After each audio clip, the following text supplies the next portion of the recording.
नमस्कार दोस्तों।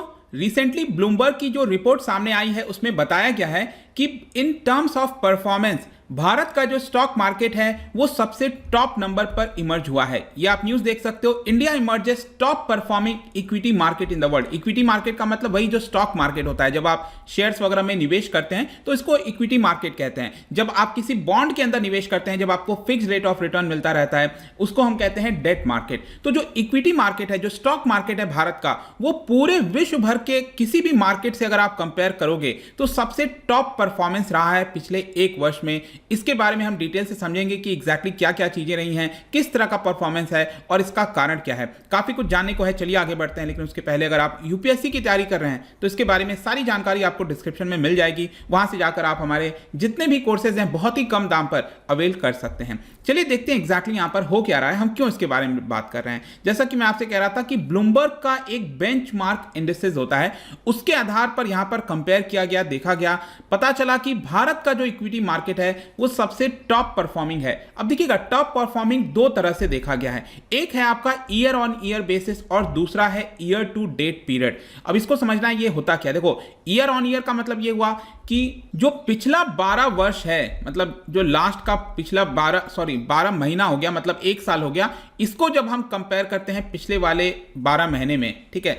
तो सपोज फॉर एग्जांपल 2019 से लेकर 2020 के बीच में कैसा परफॉर्मेंस था और 2020 से लेकर 2021 के बीच में कैसा परफॉर्मेंस था, जो फिस्कल ईयर टाइप का हम कहते हैं ना, वैसे ही। तो ये जब हम कंपेयर करते हैं इसको कहते हैं ईयर ऑन ईयर। और ईयर टू डेट पीरियड का मतलब होता है कि इस साल के स्टार्टिंग से लेकर अभी तक किस तरह का परफॉर्मेंस है। फॉर एग्जांपल जनवरी से लेकर अभी कौन सा महीना चल रहा है, ये आपका अगस्त चल रहा है, लेकिन हम भारत के केस में फिस्कल ईयर लेते हैं, फाइनेंशियल ईयर, जो आपका अप्रैल से स्टार्ट होता है, राइट। तो अप्रैल से लेकर अगस्त तक का कैसा परफॉर्मेंस है, इसको कहा जाता है ईयर टू डेट पीरियड। तो दोनों टर्म्स में अगर आप देखोगे तो भारत का सबसे अच्छा परफॉर्मेंस है। कितना परफॉर्मेंस अच्छा है?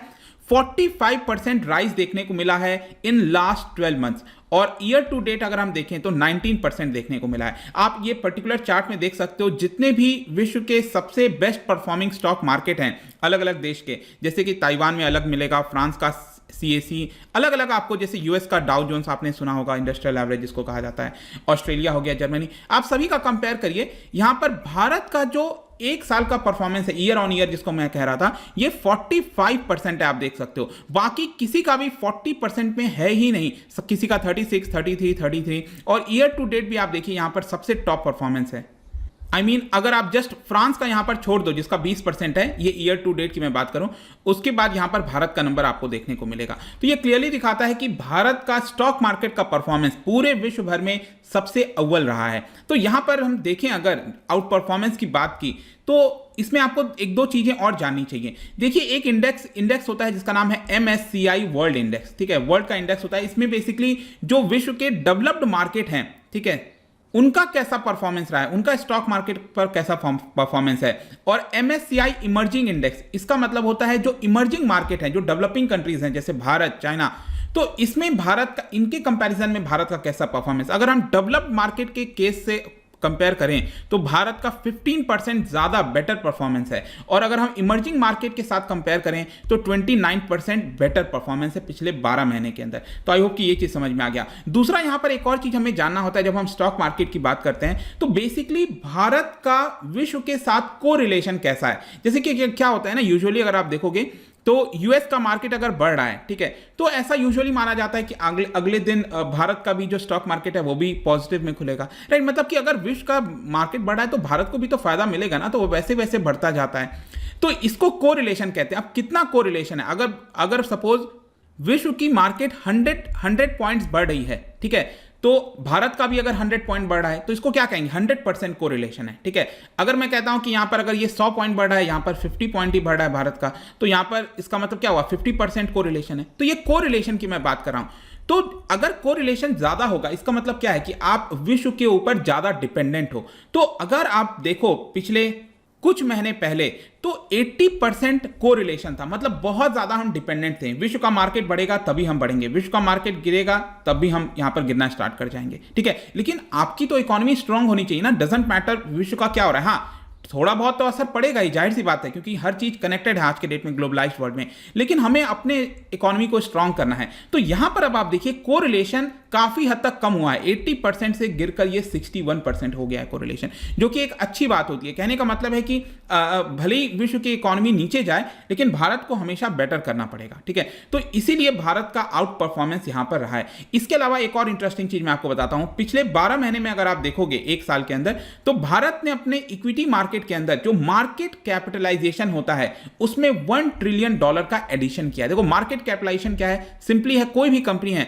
उसका नंबर ऑफ शेयर्स कितना है और multiplied by price. Suppose Reliance की बात करो, रिलायंस का टोटल शेयर अगर मैं एग्जांपल के तौर पर मानूं 1000 शेयर रिलायंस का है, ठीक है, मान के चलो, वैसे तो करोड़ों में है लेकिन 1000 शेयर रिलायंस का है टोटल, और इस समय रिलायंस का प्राइस मान के चलो 100 रुपए चल रहा है, तो यहां पर टोटल इसकी वैल्यू कितनी हो गई, 1 लाख हो गई। तो रिलायंस का मार्केट कैपिटलाइजेशन कितना हो गया, 1 लाख हो गया। ये तो मैंने आपको एक कंपनी का बताया, वैसे कितनी सारी कंपनीज हैं भारत के स्टॉक मार्केट में, सभी का अगर आप मार्केट कैपिटलाइजेशन कर दो, ऐड कर दो उसकी वैल्यू, तो उसी को मार्केट कैपिटलाइजेशन कहते हैं। तो पिछले एक साल में आप देखिए हमने 1 ट्रिलियन ऐड किया है, और टोटल आज के डेट में $3.12 ट्रिलियन की हमारी स्टॉक मार्केट हो गई है।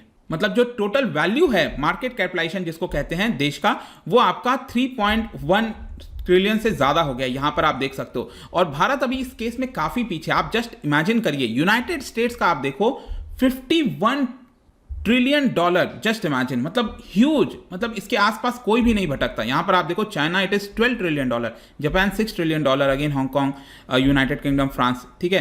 तो ये मार्केट कैपिटलाइजेशन होता है। अब इसको कंफ्यूज मत कर लेना जीडीपी से, जीडीपी अलग हो गया। जीडीपी तो हम जो टोटल गुड्स का प्रोडक्शन वगैरह, यहां तो उस कंपनी की वर्थ कितनी है वो इंडिकेट करता है। वर्थ हो सकता है कल के डेट में वापस से काफी गिर जाए, हो सकता है काफी बढ़ भी जाए, ठीक है। तो लेकिन एक चीज नोटिस करने वाली है कि भारत का जो इक्विटी मार्केट है, स्टॉक मार्केट है, उसका मार्केट कैपिटलाइजेशन हमारे जीडीपी को क्रॉस कर गया है। अभी आप देखोगे जो जीडीपी गिरा था उसकी वजह से हम $3 ट्रिलियन के नीचे आ चुके हैं हमारी जीडीपी, लेकिन ये जो मार्केट कैपिटलाइजेशन है स्टॉक मार्केट का, वो जीडीपी को भी ओवरटेक कर लिया है। तो ये थोड़ी सी नोटिस करने वाली चीज है। इसके अलावा यहां पर एक और चीज ध्यान रखना है कि भारत का इक्विटी मार्केट इस समय सबसे ज्यादा एक्सपेंसिव है। देखो हम कब कहते हैं कि कोई, हम कहते हैं ना ये कंपनी का शेयर बहुत एक्सपेंसिव है, तो बेसिकली उसमें यह देखा जाता है कि उस कंपनी की अर्निंग्स कितनी हुई है। सपोज अर्निंग हुई है यहां पर 10 रुपए, और ये आपका जो उसका स्टॉक का प्राइस है वो बढ़ रहा है 100 रुपए के हिसाब से, तो इसका मतलब क्या हुआ कि यहां पर काफी एक्सपेंसिव हो जा रहा है ना, उसका स्टॉक तो एक्सपेंसिव हो जा रहा है। मतलब मैं जस्ट आपको एग्जांपल के तौर पर बता रहा हूं, अदरवाइज ये काफी कॉम्प्लिकेटेड पूरा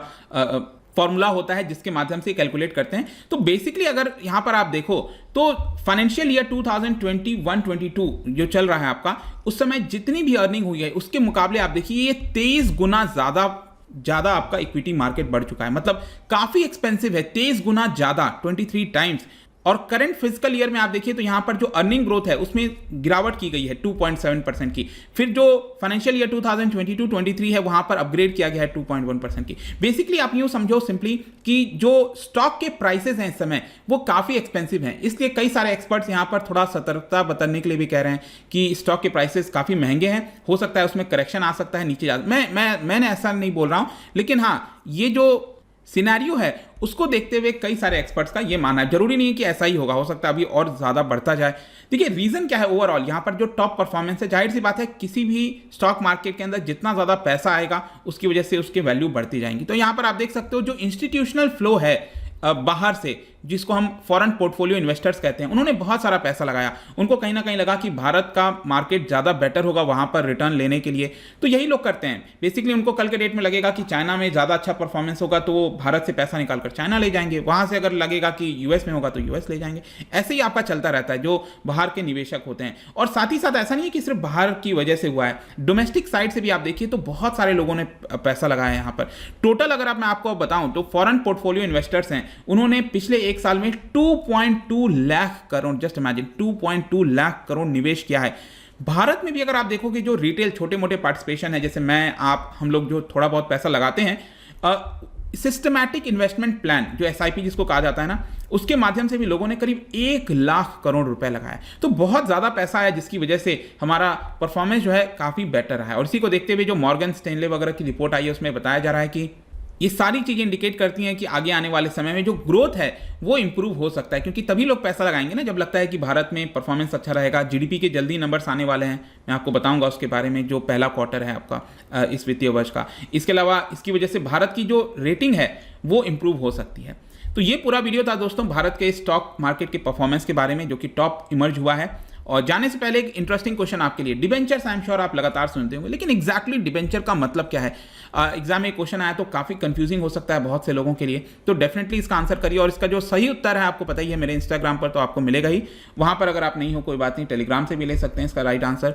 मैं कई सारे MCQs यहाँ पर डालता रहता हूँ, स्टोरीज के फॉर्म में आप जाकर प्ले कर सकते हो। बाकी अगर आपको PDF चाहिए तो टेलीग्राम पर आइए, अलग अलग सोशल मीडिया पर भी आप जुड़ सकते हैं। साथ ही साथ अगर आप UPSC की तैयारी कर रहे हैं, किसी भी एग्जाम की प्रिपरेशन कर रहे हैं, सिंपली डाउनलोड आवर ऐप, वहाँ पर जाकर आप जितने भी कोर्सेज हैं बहुत कम दाम पर अवेल कर पाएंगे। आई होप कि वीडियो आपको पसंद आया होगा। मिलता हूं आपसे next time. Till then thank you very much, see you soon.